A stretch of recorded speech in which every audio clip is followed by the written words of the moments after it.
धारावी में बदलाव होना चाहिए और उस बदलाव को लेकर आज महिलाओं ने जो शक्ति प्रदर्शन किया है, पूरी धारावी की आंखें खुल गई हैं और वो देखते रह गई कि धारावी की एक गली से लेकर आखिरी गली तक सिर्फ भगवा और नीला झंडा दिखाई दे रहा था। हर एक के सर पर भगवा पगड़ी थी और इससे ये पता चल रहा था कि ये सारी लाड़की बहनें हैं और ये लाड़की बहनें अपने लाडले भाई के लिए निकली हैं। और वो लाडले भाई को क्या वो सीएम पद तक पहुंचा पाएंगी, क्या वो एमएलए तक पहुंचा पाएंगे, इस पर बात करने के लिए हमारे पास कई लोग हैं, उनसे बात करेंगे। कि परवीन, सबसे पहले हमें बताइए कि आज जो शक्ति प्रदर्शन था, आज जो महिलाओं की शक्ति थी, वो शक्ति क्या अब आपको विजय रथ तक पहुंचाएगी क्या? सबसे पहले मैं आपके चैनल के माध्यम से कहना चाहूँगा कि जो दिवाली अभी कल तुलसी लगन खत्म हुआ है, लेकिन रियल में ये लाडली बहनों ने सोचा है कि वो दिवाली जो है वो आने वाले 23 तारीख को मनाने वाली है। ये लाडली बहन का उत्साह मनाएंगे, उसका उत्साह, और वो बहुत बड़ी दिवाली 23 तारीख को हम हमारे जैसे मुख्यमंत्री साहब ने शिवाजी पार्क से कहा एटम बम फोड़ के मनाएंगे।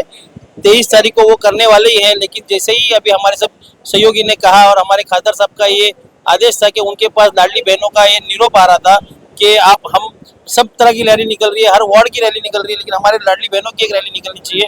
हमारे लाडली बहन भी हम चाहते हैं कि हम मुख्यमंत्री को कुछ आदेश देना चाहते हैं, उनको कुछ संदेश देना चाहते हैं कि हमारे माध्यम से। तो उन्होंने धारावी में अपने जो हमारे पास जो शिवसेना के हमारे जो कार्यकर्ता है वो काम करते हुए उन्होंने ये बनाया कि हमको ऐसा सा नियोजन करना है। तो हमारे पास आपको ये मैं कहना चाहूँगा कि धारावी में हमारी ये बदनसीबी है, धारावी में हमारी ये बदनसीबी है कि हमारे पास धारावी जो मुंबई नंबर 17 बोलते हैं हम, वहाँ पे एक ऐसा कोई ग्राउंड नहीं है जहाँ से हम ये रैली शुरू कर सकते हैं। तो हमको बीएमसी के ग्राउंड शाहू नगर जाना पड़ा, वहां से ये रैली निकालनी पड़ी है।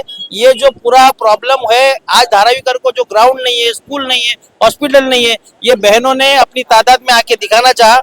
और ये शिवसेना की जो बहनें हैं जो शिवसेना मुख्यमंत्री की जो आज ये बहनें थी, यही बहनें 18 तारीख को महारैली में सभी लाडली बहनों को लाएगी और आने वाले 20 तारीख को भारी तादाद में धारावी की सब लाडली बहन, धारावी का लाडले भाई राजेश खंदारे को लाएंगे और आने वाले मुख्यमंत्री एकनाथ शिंदे साहब को भी लाएंगे। ये आपको मैं कहना चाहूँ। प्रवीण जी, यही बात अभी यही बहस चल रही थी कि धारावी के पेपर पे सारी चीजें दिखाई दे रही है, स्कूल दिखाई दे रहा है, कॉलेज दिखाई दे रहा है, ग्राउंड दिखाई दे रहा है, लेकिन धारावी के बच्चों को कुछ नहीं मिल रहा है। अभी आपको कहना चाहूंगा कि धारावी में जो बच्चे पढ़ रहे हैं उसमें 15% को ही धारावी में पढ़ाई करने का मौका मिल रहा है। 15% बच्चे धारावी में पढ़ सकते हैं। उसका कारण क्या है? म्युनिसिपैलिटी स्कूल जो है उसकी हालत क्या कर दी गई है, कितने साल में क्या कर दिया गया है, उसमें किसका सत्ता था, कितने नगर सेवक किसके थे, एमएलए किसके थे, खासदार किसके थे, आप ये जान सकते हो। 45 साल का ये इतिहास है।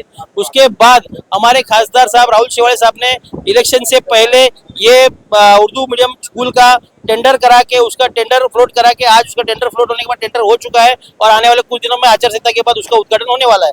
उसी के साथ मैं आपको कहना चाहूंगा, पहले एक स्पोर्ट्स कॉम्प्लेक्स का ग्राउंड था, वो भी खत्म कर दिया गया है। आने वाले समय में अगर धारावी को अच्छा बनाना है, धारावी में परिवर्तन लाना है, तो लाडली बहन को, जो दूसरी लाडली बहन ला रहे हैं उनको हटाना है और ये लाडली बहनें सब मिलके लाडले भाई को लाए।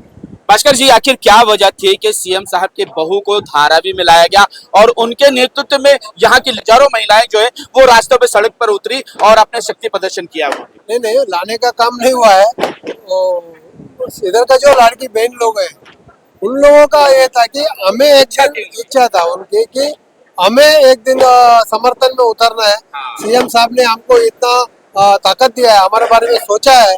आज तक कोई महाराष्ट्र में कोई सोचा नहीं है। वो हमें आज हमारा कोई तो भी हमारा भाई हमको सोचा है, तो उसका कैंडिडेट को हमको मदद करने का इच्छा है। तो आप लोग एक दिन हमारा रैली निकालो। तो उसमें जब वो हमारे सीएम साहब का बहू यानी श्रीकांत शिंदे जी का वाइफ को मालूम पड़ा, तो उन्होंने बोला कि ऐसा है तो मैं भी आती हूँ महिलाओं को उत्साह बढ़ाने के लिए, उनके साथ में एक रैली निकालने के लिए।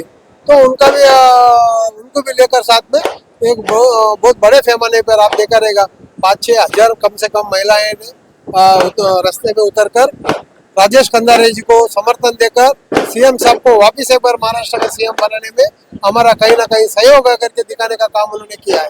आपने भी लाडली बहनों पर बहुत काम किया है, तो क्या लगता है कि जिस तरह से आज का माहौल था, आज की जो रैली थी, इसमें बदलाव होगा? क्या असर करेगा लाडली बहन का ये हथियार? देखिए, अभी आप भी है ना इतना दिन से अभी अच्छा चैनल चलाते हो। मैं आप पहली बार आपका बहुत बहुत धन्यवाद करता हूँ। आप पूरा धारावी में इतना टाइम से मैं भी देख रहा हूँ। अब अच्छा बाइक देते, अच्छा लोगों को दिखा भी रहे। तो यही चैनल के माध्यम से आज आप भी सीएम साहब के बहू अपना एमपी श्रीकांत उनका मिसेज यहाँ पर आए थे आज। तो आज जो महिला लोग यहाँ पर, ऐसा नहीं है कि महाराष्ट्र पब्लिक था यहाँ पर सब आज समाज के लोग, जो तेलुगु समाज है, मराठी समाज है, हमारे मुसलमान के बहन लोग है, और इतने लोग आज मैं देखा हूँ। आज तो रास्ते पे आज उतर के लोगों के बीच में दिखे।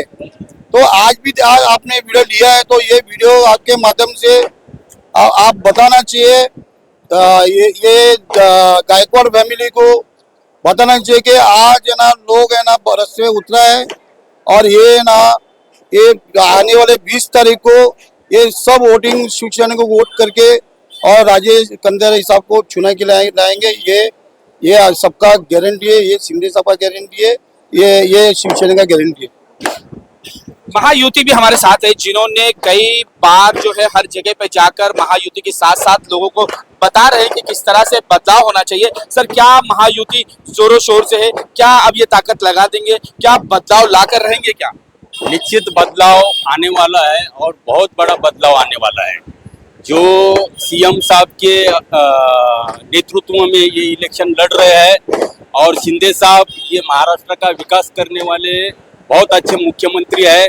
दूसरा अजीत दादा पवार है, वो विकास के माध्यम से ही पूरा महाराष्ट्र में अपना प्रचार कर रहे हैं। तीसरे हमारे देवेंद्र फडणवीस साहब है, उन्होंने भी विकास का ही ये लिया है और इसके लिए हर यानी महाराष्ट्र में बम्बई में, मैं बम्बई में प्रचार करता हूँ भीम शक्ति रिपब्लिकन सेना के माध्यम से, तो बम्बई में और पूरे महाराष्ट्र में युति के लिए बहुत माहौल अच्छा है। और दूसरी बात ऐसी है कि धारावी में धनुष्य बाण के लिए माहौल इतना अच्छा है कि यहाँ का वंशवाद हटाओ और धारावी बचाओ, ये जो नारा है वो ये नारा पूरा धारावी में एकदम घर घर में गया है।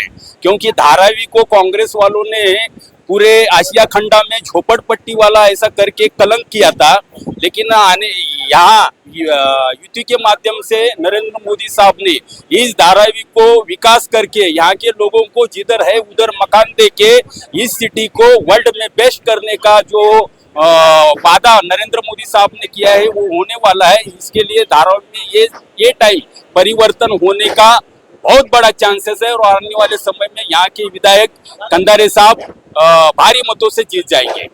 जिस तरह से लाडली बहना कोशिश कर रही हैं अपने लाडले भाई को सीएम बनाने के लिए और यहाँ पर खंडारे साहब को एमएलए बनाने के लिए, तो शायद ऐसा लग रहा है कि धारावी में बदलाव होगा और अब एमएलए पद चेंज होगा और धारावी का जो है पुत्र है, धारावी पुत्र जो है वो अब धारावी में आने वाला है और उससे जो है धारावी का विकास शुरू होने वाला है।